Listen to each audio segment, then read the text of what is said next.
And let's go ahead and kick this off. So, welcome to our back to school Gen AI update. So we do these 3 or 4 times a year. Last one we did was right at the end of the previous school year.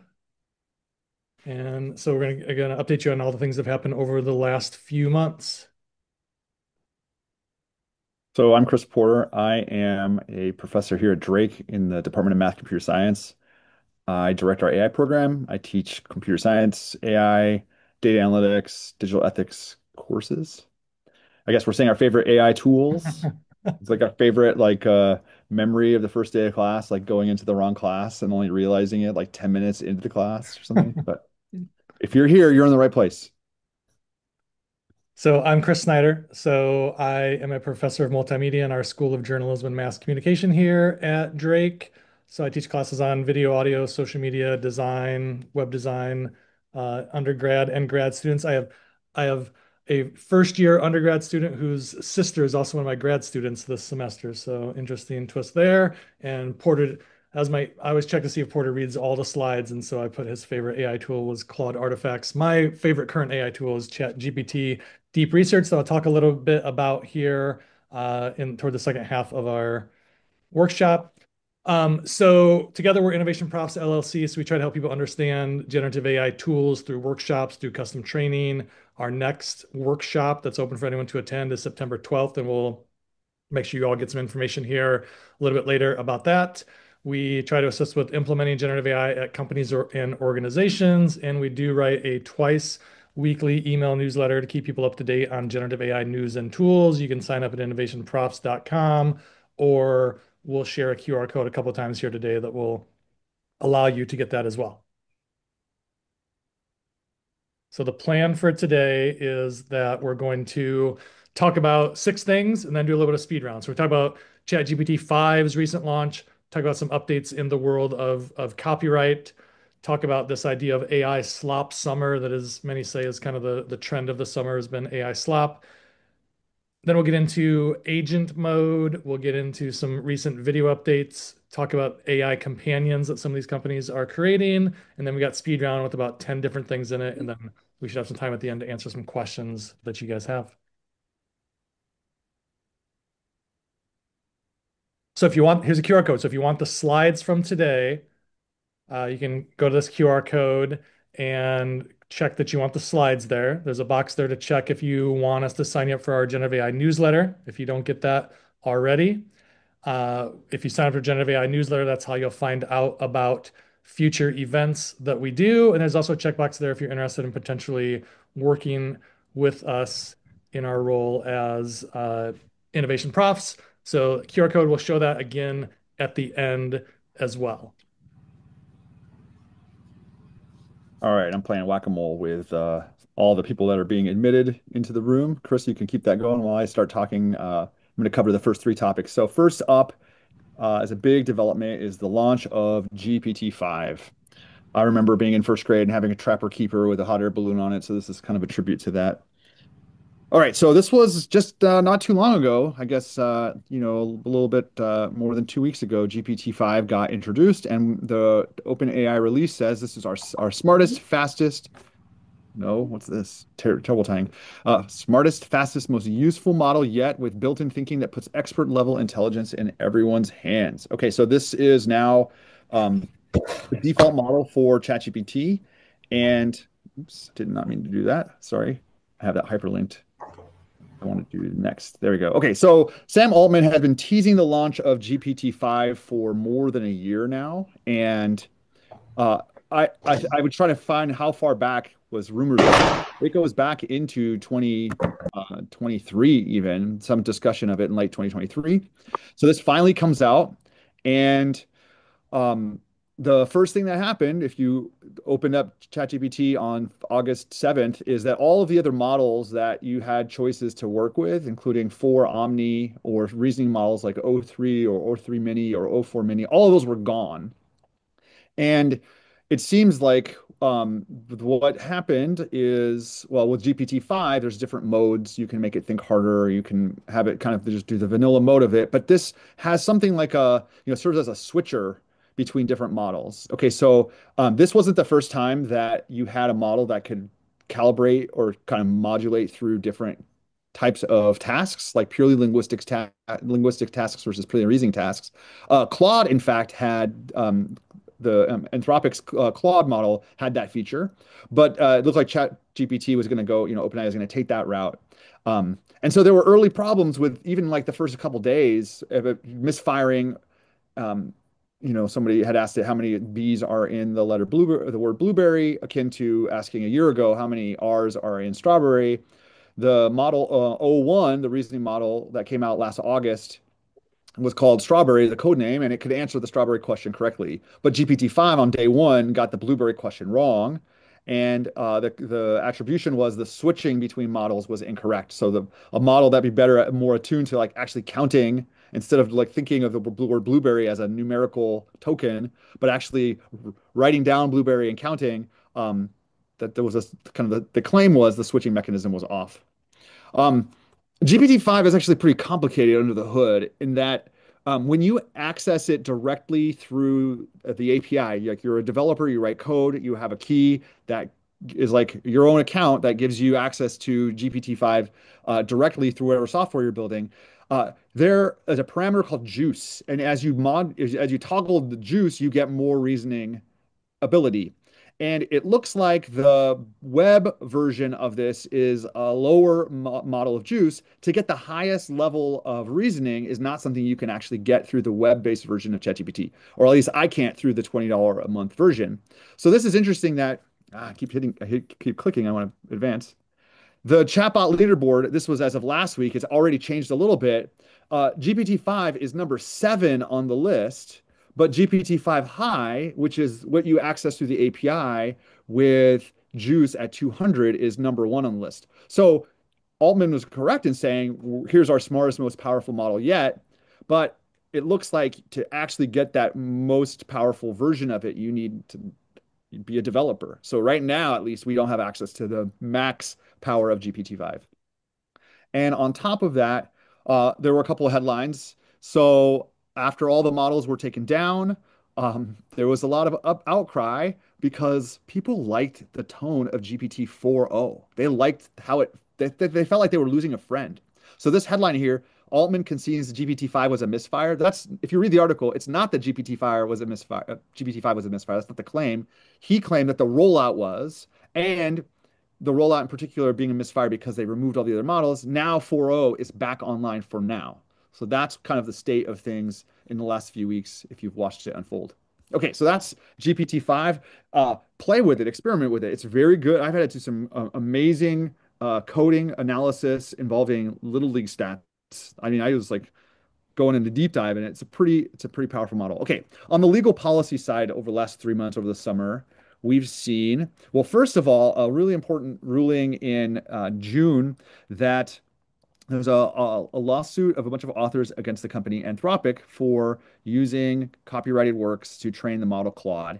And all of these companies have the same defense that this is fair use because it's transformative. It passes the fair use test that is sufficiently transformative. That's a claim.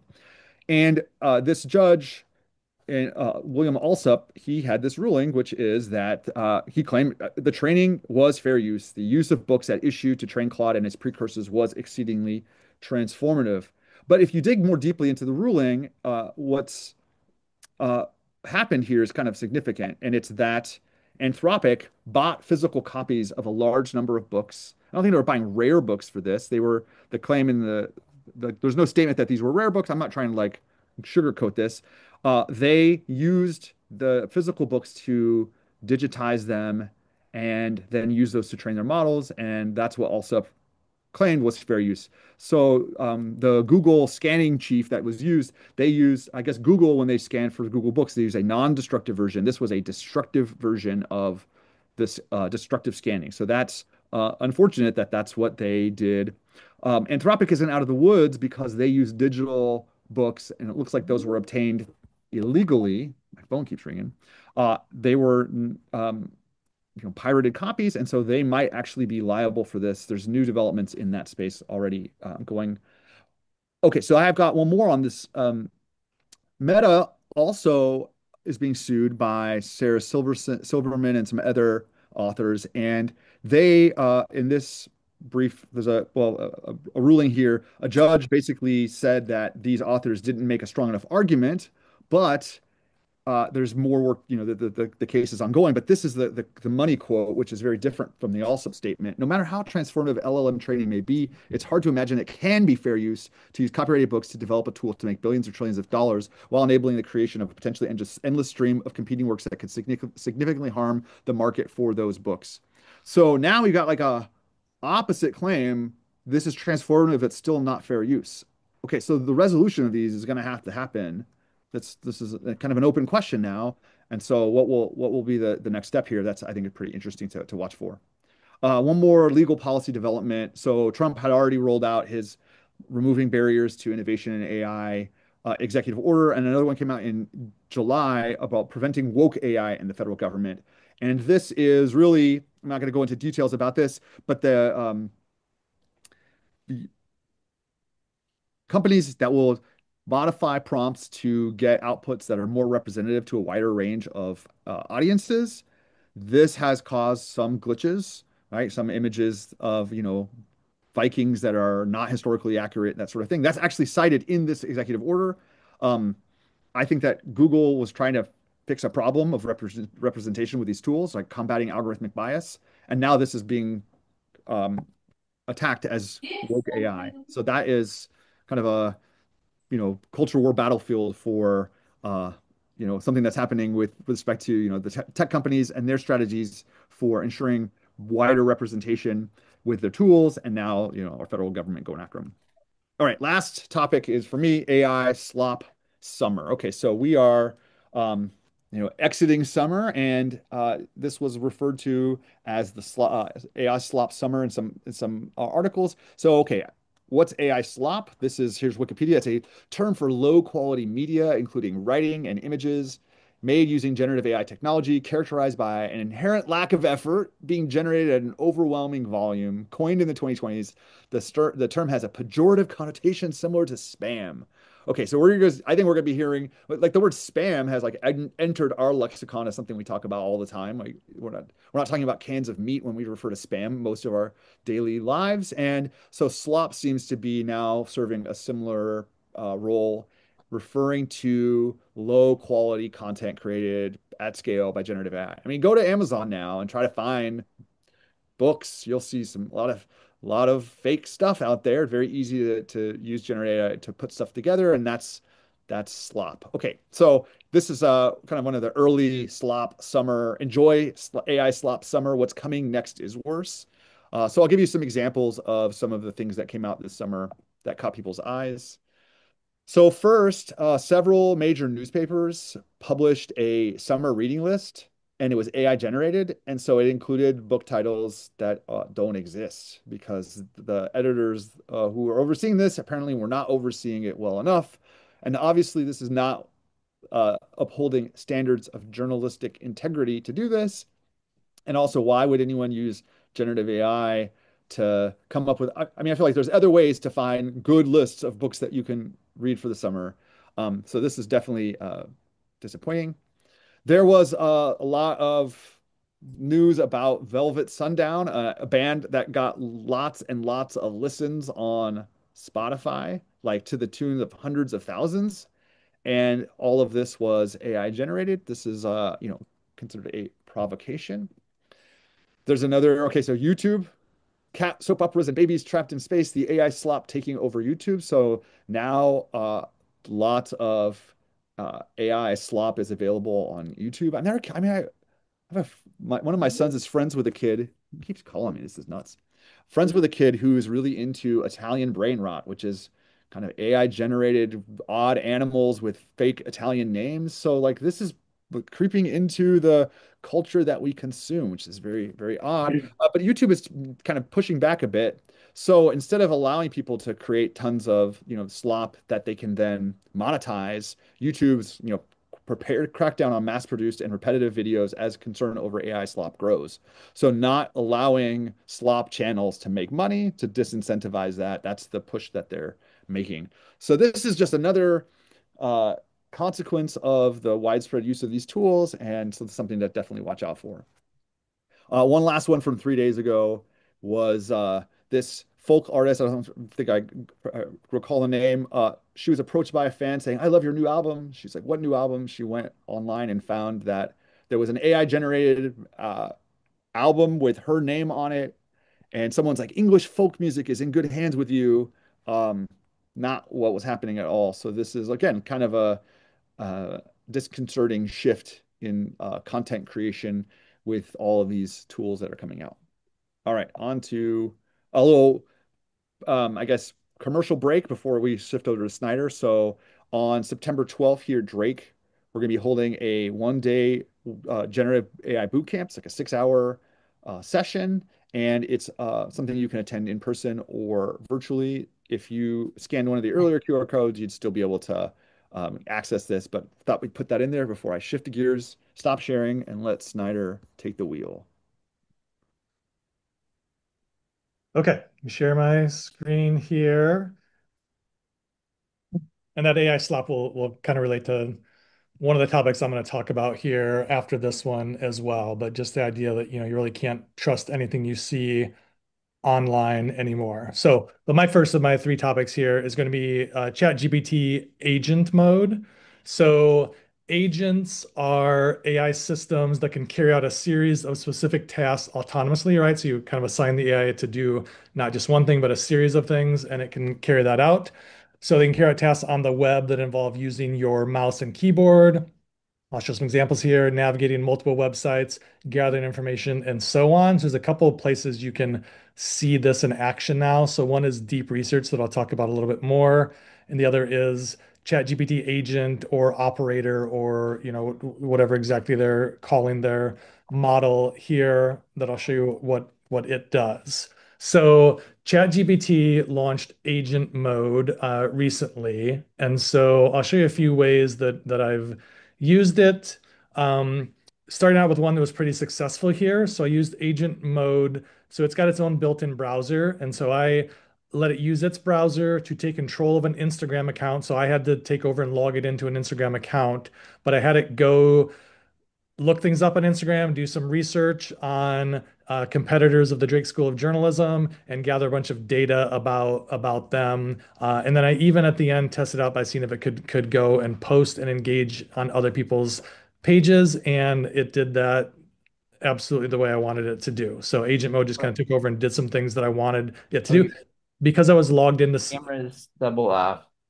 because I was logged into this computer, it made me watch, right? It said sensitive data, something not right, stop agent. If I went to another browser or went to another tab, it would stop working because I wasn't watching it while it was logged in. I've used it to look up flights, right, to try to find best deals for flights, and it can go in and it can, use the Google flight booking tool, as just like a human could use it, right? So we can do that as well. And then here's one I did last night to try to give you guys like a view of what it is. So I'm gonna play this video. This is sped up 6x than what I did. This took forever. So I'll talk about it a little bit. We won't watch all this, but I first asked it to go to the New York Times and find Wordle and log in and solve, or not log in, just go to New York Times and find Wordle and solve the Wordle. And it couldn't get to the New York Times website. So I think the New York Times website is blocking ChatGPT's agent from going to its website. So nix that plan. And this is it using, I gave it wordly.org and asked it to go to Wordly and try to solve the Wordle. And you can see it going here, and it's really making a lot of mistakes. It's trying to click on these letters and missing them, and then it's zooming way in to finally be able to click on them, but still making mistakes and having to back up. And so what ultimately happened here was it, I think, guessed three words, and then it went to another website to try to look up possible words of what would go in the next line. And because it went to another website, this wordly.org reset, and it had to start over. So it just started going from the beginning. So it never really solved the Wordle, but you can get a sense of just what it can do, right? That it can go to websites and do things on those websites, just wasn't quite able to solve Wordle slash worldly, wordy, whatever it is this time. Look how close it is, right? It's Yeah, and got this is where it's the going to go. O. Yeah, and then it goes to a website and it loses its spot. So Devastating. it's interesting to watch, but like it was 20 minutes of watching it to get it to do to then ultimately fail. Another place, if you want to check out agents, is agent.ai is kind of an easy place to go build agents of your own to get them to do things online or use agents that others have built. So if you want to kind of get into this world, agent.ai is considered a low-hanging fruit place to just kind of test this out. But ChatGPT agent is available to use as well, right? So you can try that one out if you have that. And so deep research, I wanted to mention here because deep research was launched in February, so it doesn't fit our timeline for this workshop, but most people don't know about it. So deep research in ChatGPT is an agentic capability that conducts multi-step research on the internet for complex tasks. It accomplishes in 10 minutes, tens of minutes, what would take a human many hours. So you can ask it to go do research on a topic. It will probably then ask you some questions back that you'll answer, and then it will go off for 5, 10, 15 minutes until it's done its research and gives you a report. So on ChatGPT, it looks like this, where you click the plus and go find deep research, and it'll tell you how many you have left. Even if you're a free ChatGPT user, you get some uses of deep research per month. And then once you do it, it then will kick out your report for you and give you a PDF of it if you want. So here I was asking for a report on latest advancements and how college basketball team are engaging fans during and after games. It asked me some follow-up questions. I answered those questions. Then it went off and did its thinking and gave me a report complete with images, with charts, with references, right? You see everything is referenced of where the data came from. So it's a good way if there's something you want to a topic you want to research to really quickly get some research done. It can also specialized too. So, if you need something that's specific to a certain area, this can get you a little bit closer to that. So there's lots of deep research tools out there. So ChatGPT has its that I showed there. Google Gemini has a deep research tool you can use for free. Microsoft Copilot has their analyst and researcher agents, which I found to be a little bit slower than these other ones.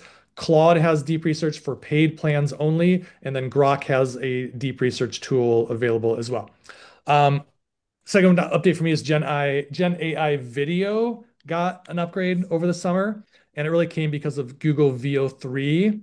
So AI Video had a bit of a moment with the release of Google VO3 on May 20th, which includes audio with realistic video clips, right? So in the past, our tools gave us video clips but no audio, and so video without audio is not the greatest. But because of the addition of audio, things got to be much more realistic. So back to the AI slop thing, we should just assume any videos that we see online these days are fake until you can confirm they are real, right? So looking at who posted a video is more important than ever. So here's just some examples of videos made using VO3. So I went to the zoo the other day, and all they had was one dog. It was a Shih Tzu. I tried everything for my depression. Nothing worked. Every day felt heavy. I felt trapped. Then I tried Puppermin. Our prescription helps your body secrete a special pheromone that attracts puppies. I took the pill before bed, and when I woke up, there he was, the love of my life. Where were you on the night of the bubble bath? We can talk. No more silence. Yes, we can talk. We can talk. We can talk. We can talk with accents.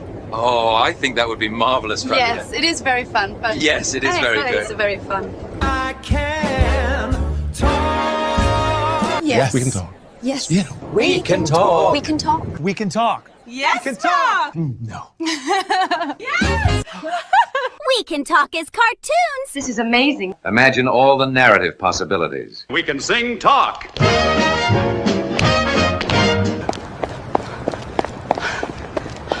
Let's talk. So, what are we going to talk about now? Okay, so hopefully you see that AI video, really has taken a step up, and if you do it right, there's plenty of bad out there, but if you do it right, it's hard to distinguish.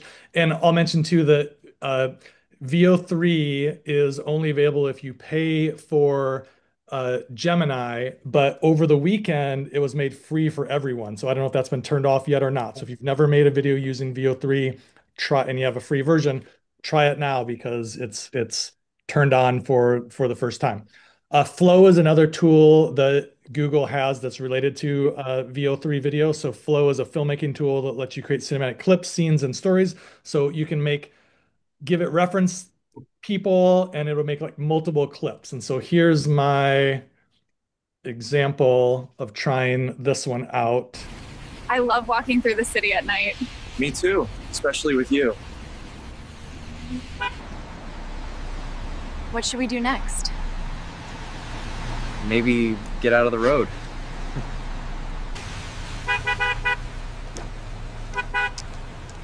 Hey, get out of the road! Okay, so again, not perfect, but lets you keep those characters consistent through multiple scenes. So that was interesting. Grok also released a video tool this summer. So XAI rolled out its image and video generator Grok Imagine on August 4th. It's currently free for all users, so they just did this over the weekend too, so it must be related to the VO stuff. On iOS and Android, so you can make videos there. Grok first generates an image and then turns that image into a video. It also has a spicy mode that lets users generate sexually explicit content, including partial female nudity. And so here's an example here where, there's a couple things I always test. One is a litter of golden retriever puppies playing in the snow. The other one is people walking down the street in New York City at night. So here it made an image of the golden retriever puppies, and then we can see the video of it, which is not super impressive from other videos we've seen here, right? We're not going to fall for that. And then you see there where it's got the option to choose custom, spicy, fun, and normal. So I did my walking down the street. So here's normal version of that from Rock. Here is fun version. For some reason that's fun.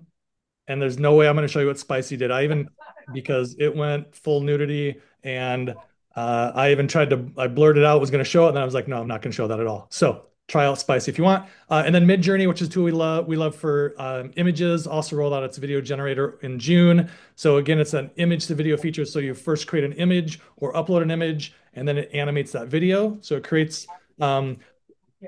5-second clips, and you can continue to add more and more on them to get something longer. And then recently, in that last few days, Midjourney and Meta announced a partnership. So the expectation is that Meta AI will be using Midjourney videos and images here soon. So here's an example of the puppies from Midjourney. So you'll see it's definitely better than the Grok version, and then the walking down the street I thought was pretty good here. And then this one I let extend a couple times, so it went up to 12 seconds. But again, this feels from Midjourney much more realistic, would pass off as a real video if someone saw this. Okay, so we've got some good video options. Then my last one here is the rise of AI companions, and some controversy around AI companions as well. So really, we're becoming friends with AI. So we've seen a rise in AI friends and companions, chatbots, or digital characters that people converse with for emotional support, friendship, and even romance. A recent study found that therapy and companionship have become the #1 use case for generative AI, overtaking tasks like brainstorming. 30 million people have created a replica account, which makes AI friends to date, according to the company's CEO. And a competing platform, Character AI, boasts 20 million monthly active users. So we're seeing lots of people do this. And this kind of fits the idea too of why people were upset when ChatGPT 4.0 went away, because they felt that it talked to them like a friend, and they kind of lost all that context when it went to 5. So the big news here. So Mark Zuckerberg said at an event recently that, the average American, I think, it's fewer than 3 friends, 3 people they consider friends. And the average person has demand for meaningfully more. I think it's like 15 friends. And so he thinks that AI can fill in that gap. And they've got these AI chatbots already in Meta tools that anyone can go make in Instagram, for example. But a since updated Meta policy permitted the company's artificial intelligence creations to engage a child in conversations that are romantic or sensual, to generate false medical information, and help users argue that Black people are dumber than white people. So they got in under fire when someone leaked their rules for these, and they made some tweaks to them. A recent report of teens showed that 70% of US teens have used AI companions, often driven by entertainment and curiosity, with about a third using them for social interaction and relationships. And of course, Elon Musk is not going to miss a moment. So he thinks that Grok 3, and they're now on Grok 4, but Grok 3 AI girlfriend or boyfriend is fire. So Elon wants you to have and thinks your people are going to have AI girlfriends and boyfriends. And he's already launched this tool. So if you use the Grok map or the Grok app on your phone, there are customizable 3D animated characters designed to be emotionally responsive and engage in conversations, jokes, and even express emotions. So they launched Valentine as AI boyfriend, Annie as AI girlfriend, and then Good and Bad Rudy. You see these are marked as 18 plus, but you don't have to be 18 to download the Grok app. Okay, let's go speed round here with 10 more things that we found interesting. All right, first thing is in July, ChatGPT launched something called Study Mode, which was to encourage active learning, not just providing answers, guide students with questions and scaffolded support. So it offers interactive tools like help me with my homework, explain a topic to me, create a practice quiz, and this is available across a number of plans. AI browsers are the next kind of frontier we're going to see. So a new wave of AI native browsers is emerging, powered by agentic AI and assistant first models. So Perplexity has their comment browser that can autonomously shop, summarize, link apps like Gmail and your calendar, and perform multi-step tasks. So you have to pay for Perplexity's $200 plan to get access to that. The browser company has Dia, which is an intuitive AI-driven browser using address bar commands for tasks. And OpenAI has an upcoming AI browser supposedly launching soon with deep chat GPT and agent integration as a challenge to Chrome. So we're going to see, these companies want access to the browser because all the data we put into a browser and everywhere we visit, and also to make it how we do things online will become more of the browser doing it for us as opposed to us needing to click and go to every website that is out there. All right, next, this is an example of generative AI kind of showing up in popular culture, maybe AI slop or not. So this is a use of it in a show that was on Netflix, The Eternaut, used generative AI to create a visual effects sequence of a building collapse.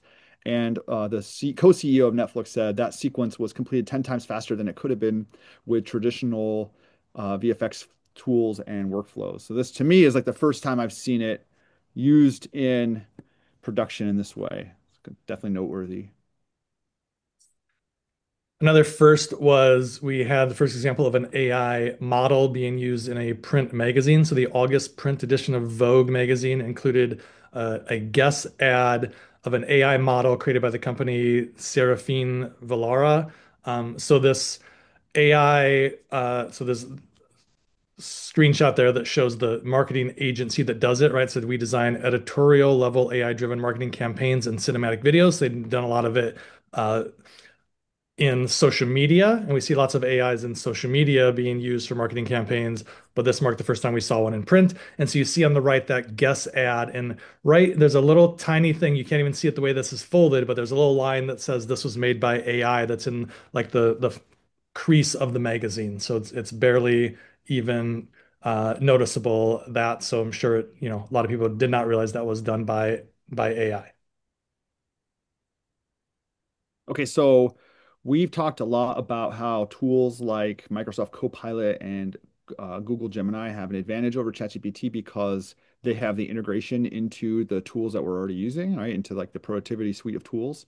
And now ChatGPT has an integration with Google Workplace, so you can use Google Drive and Gmail as kind of connectors that will link your ChatGPT account to these outside tools. And so with even GPT-5, you can connect to your Google Calendar and contacts. And so now basically this is the move that ChatGPT is making to enter into the productivity side of things. Integration allows for email summaries, smart replies, scheduling support, personalized task handling based on email, calendar, context. So just more integration into productivity with the biggest player in the field. So maybe a little similar to the Netflix thing earlier. So Showrunner launched. So launched by a company called Fable, so a San Francisco-based startup backed by Amazon. On July 30th, this launched. But this tool really lets you use ChatGPT or not use ChatGPT, use generative AI to create a TV show, right? So it enables users to generate animated TV shows and episodes in minutes using natural language prompts and even their own selfies, fully scripted, animated, voiced, and edited using proprietary Show 2 AI model they created. And so it's interesting to see how they did this. So what there is they have a show called Exit Valley, and you just make scenes for Exit Valley. You can also make characters of yourself and add those characters in. You can make locations and then add those locations in, and then you can reference those in order to put them in your show. So this is all done through Discord. So you join their Discord server and you're up and running and making these. So it took me a few to kind of get a few tries to get the hang of it, but I made a videos. They've got all these characters that you can use, right? And they're like Elon Musk and Mark Zuckerberg and Donald Trump, stuff like that. So I made a character of myself and then made a scene that involved Elon Musk and me being late for class. So we can see what that came out as. The college campus, the breeding ground of future disruptors and mediocre app developers. And here, I thought you came for the free Wi-Fi and the vending machines. Well, I mean, who can resist a bag of chips that taste like existential dread and MSG? You're really selling it, Elon. Truly a man of refined taste. Taste is subjective, my dear professor. Much like the concept of time or the value of Dogecoin. Speaking of time, we're late. Class waits for no billionaire. Late? Time is a construct, Snyder. But fine, let's go before the future collapses under the weight of its own bullshit. Okay, so highly recommend if you got an extra 30 minutes, go test this out and see what Showrunner is like. Okay, so next, Notebook LM, which is Google's tool that will create audio podcasts from a text that you upload, now introduced video overviews, AI-generated narrative slide videos that summarize document content using images, diagrams, quotes, and data. So another kind of layer of output from Notebook LM. Yeah, and I mean, if you've not used Notebook LM, like I just can't recommend enough the idea of you give it information that you maybe get a report dumped on you, or maybe one of these AI companies releases a huge report, drop it in a Notebook LM, let them make an audio overview, or now it's like a slideshow with somebody talking over the top of it. Really helps us, learn information if we don't all learn best from just reading a long report, right? Some of us learn better visually, listening to audio, those sorts of things. Grammarly has a new tool that predicts A papers. They have a new suite of AI tools in Grammarly Docs targeted both students and professionals. So AI Grader predicts the likely grade a paper might receive by analyzing the assignment details, rubrics, and instructor behavior. So some other agents at Grammarly recently reduced our citation finder, that sources tailored to the claims that you make. So you write something, say something, it'll find sources that fit with those, a proofreader, a reader reaction predictor, and a plagiarism checker as well. So we're seeing, Grammarly and other tools just being much more ingrained with AI there for us to use. All right, my last one is that ChatGPT now has a record mode. So again, another venture into the productivity space. This looks like, to rival Teams overviews and the AI feature in Zoom. So record mode lets users transcribe and summarize audio directly into the ChatGPT Mac OS app.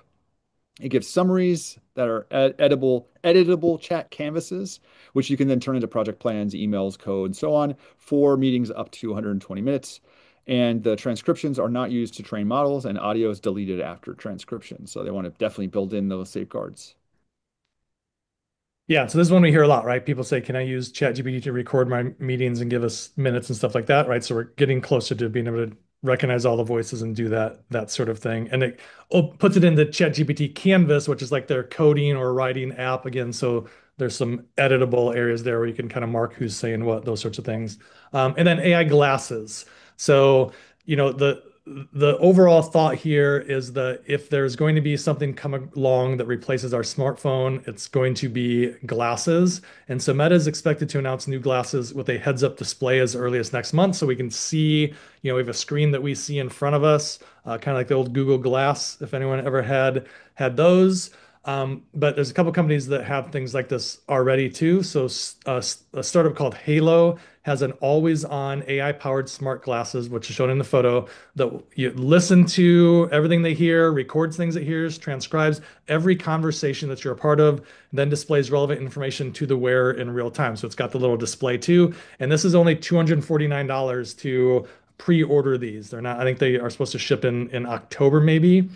And then Ally Solos glasses are lightweight smart glasses with a camera built for people who are blind or who have low vision, right? So this will help people see, describe what they see, help, people with bad vision, low vision, get around in the world. So we'll see, right? So both from just a regular person using these to helping with disabilities as well, that these AI glasses are going to be something that we hear a lot about soon. So Hey, Google I can. Hang on 1 second. I'm trying to get out of the. Google is working on making glasses. ByteDance has glasses. Snap, which has had their spectacles before, has glasses coming out. So expect a lot of glasses soon. Okay, so we've got time here. We will happily answer some questions that you guys have for us. You can throw them in the chat, but let me just show. I'll show a couple slides here. Well, I can leave these. So here's the slide again. If you want to get all the slides from today and the recording, there's also checkboxes there to get some other things that we do. And so I will show this here, and feel free to throw some questions in the chat if you want us to answer some questions for you guys.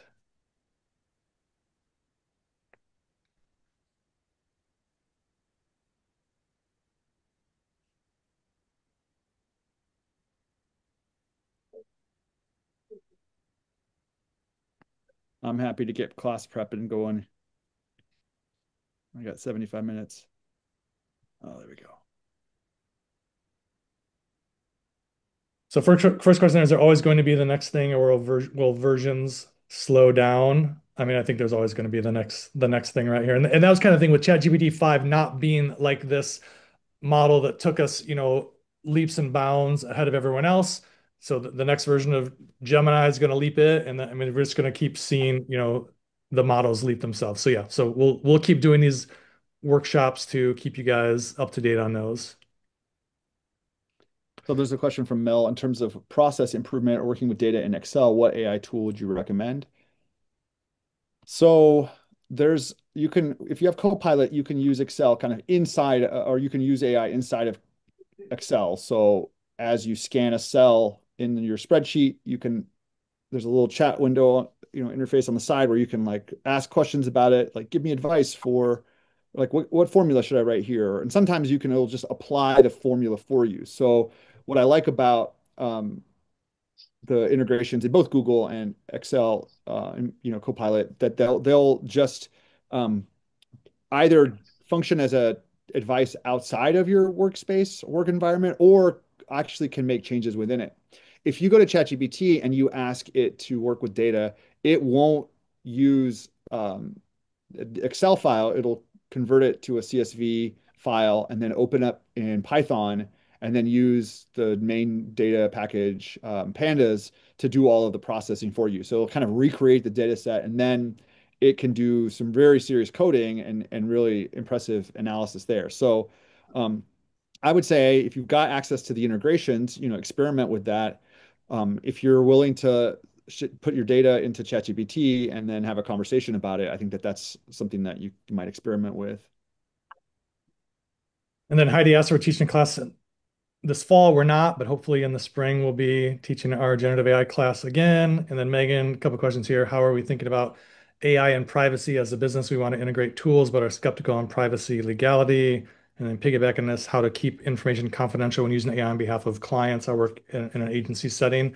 So, really, and that's where like Copilot comes into play, and working with these companies that you already trust with your data, and using their AI tools, I think helps to do that. But it's one of those things where, if you're using free versions, are definitely not keeping your information private that you're using. So, bringing them into a work environment, I've found IT departments are pretty interested in AI, and want to help integrate it in a way that's smart.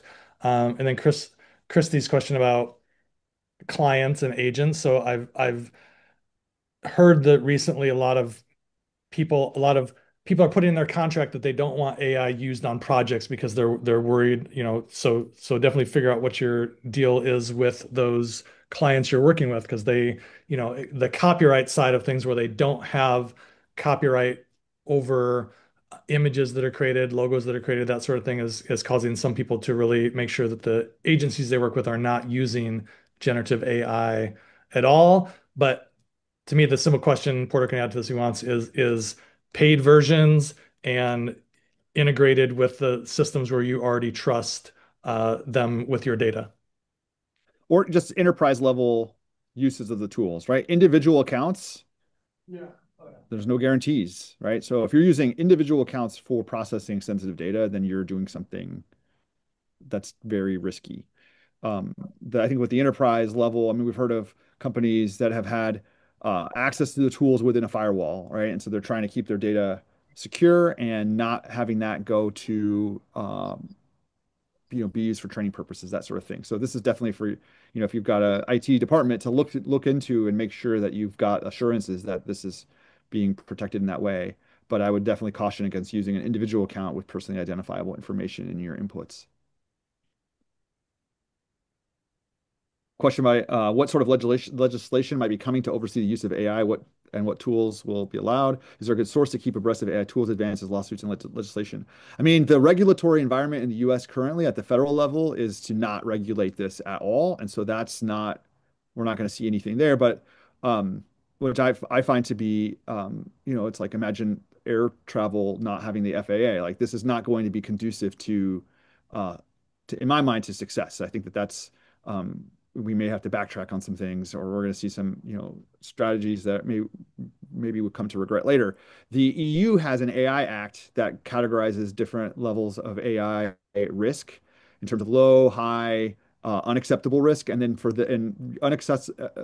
uses of AI that get counted as unacceptable risk are not legal. So the use of facial recognition in real time in public settings is an example of a unacceptable risk. Um, Maybe you would see at the state level a versions of AI legislation that mirrored that in the same way that the GDPR in Europe was kind of echoed by the privacy regulations put in by California, which then have to kind of de facto spread to nationally because companies don't want to have a policy for one state and not for the others. So if a state like California enacts AI regulations, we would see, like possibility of that becoming something akin to a national policy, which is, suggestive of the big beautiful bill having packed into it a prohibition of state level legislation of AI that I think got subsequently removed. So that's something to watch out for. In terms of resources, I mean, like we try really hard to include every legal development that's salient in our newsletter, that we put out every week. So, I mean, for me, I'm not going to some blog or anything like that. I just have my news feed is sufficiently curated that I'm just getting a lot of those headlines and then I'm summarizing the main ones and then putting them into the newsletter. Couple more here.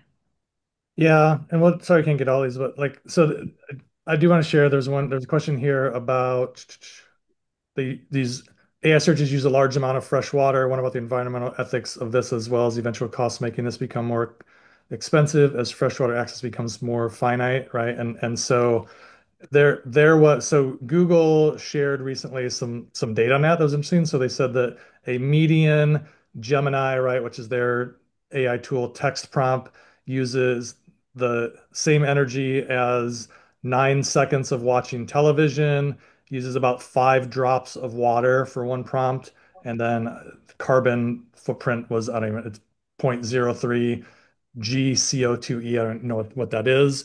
But I think what it did say is that over a recent 12-month period, we slashed the energy use per prompt by 33 times and carbon footprint by 44 times. So yes, these are not wonderful for the environment, but I guess they're getting better in that regard. But they're certainly going to burn a lot of fuel now until we get, we're not going to be able to run all this on wind energy. So that's definitely a concern as what this does for the environment.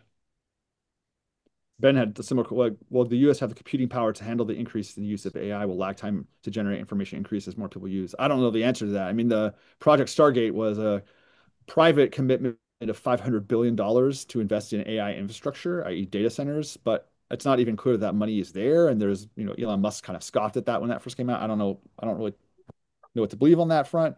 Um, yeah, I mean, at some point, if the scaling to, the highest levels of success imaginable require more GPUs than we have access to, then we're gonna hit a bottleneck at some point, right? I just it's interesting to think like, do we arrive at something akin to artificial general intelligence on the current trajectory that we have, or do we just run like is there just fundamental limitations in like the number of particles in the universe? Like, is that something that you can't? I don't know. I feel like you see a lot of people saying quite a bit about this, but um, I'm just kind of watching and waiting to see how far we go. But even if we just say, okay, everything stops now, like this is the level of development that AI will take, there have been really significant breakthroughs that will be assimilated to how we work and how we, just a lot of aspects of life. And so, even if we kind of, if things plateau, I think that there's been a lot of interesting developments that kind of merit thinking through how these tools are going to be used in the kinds of, tasks that we're engaged in. Maybe one more and then we'll. Sure.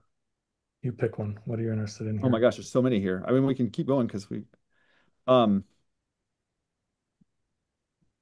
okay, there's a couple. Opinion of the Apple paper regarding the limitations of AI reasoning. The Apple paper found that if you scale up resources for reasoning models, at some point their performance drops to zero. So it definitely suggests we don't really understand like the broader phenomenon that's going on there. The reasoning at low level tasks seems to be pretty compelling when you can go and see capitulate the train of reasoning that a model took through. Why does that have that collapse at as you scale it large enough is really, yeah, it's interesting. And I think, philosophers care about like what counts as reasoning. And so that's like a question that like is reasoning the same thing as computation? Like I'm a theoretical computer scientist by training. Like that's a really interesting question. Like there are theorems that prove that you can't prove everything. So like there are true statements out there that no computer could ever arrive at. That's like a mathematical theorem. Where that kind of like rubber hits the road, I have no idea. We've known about those kind of results for like 100 years.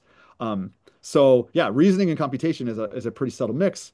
And so seeing, some of these challenging results, I think, should we go and read the original Turing papers and Gödel papers again? Like that was my line of work before I was doing this stuff. I think it bears careful scrutiny. And then I guess Jason has this question: does the disappointment around GPT-5 give you any concerns the benefit of scaling up compute? Chris and I had a conversation last night about this. Like, what counts? Like, where's the disappointment? Is the disappointment in that GPT 4.0 is gone? That GPT-5 isn't so good? Like GPT-5 High looks like the top of the leaderboard. So I think the jury's still out on like what does GPT-5 tell us about scaling? I think that the jump from GPT 3.5 to GPT 4, my sense is that that's the most significant jump that we've seen, but I don't know enough about GPT-5. I haven't used it enough to really say, oh yeah, I got this strong sense of like we've continued on a similar trajectory, or no, now the curve is starting to level out a bit.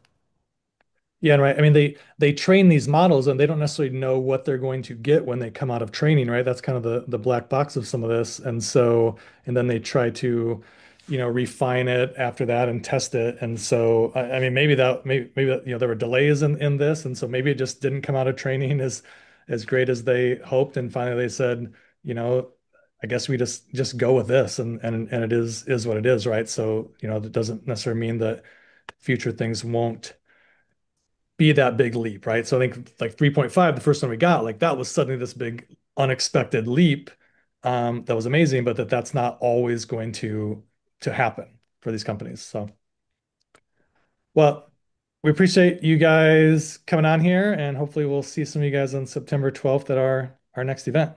Thanks, everybody. There was a question about the newsletter. The QR code that we've put through there definitely gets you to the newsletter, or you can go to innovationprofs.com and sign up there. for free. Good to see you, Emma. I got your message on LinkedIn. Thanks for reaching out.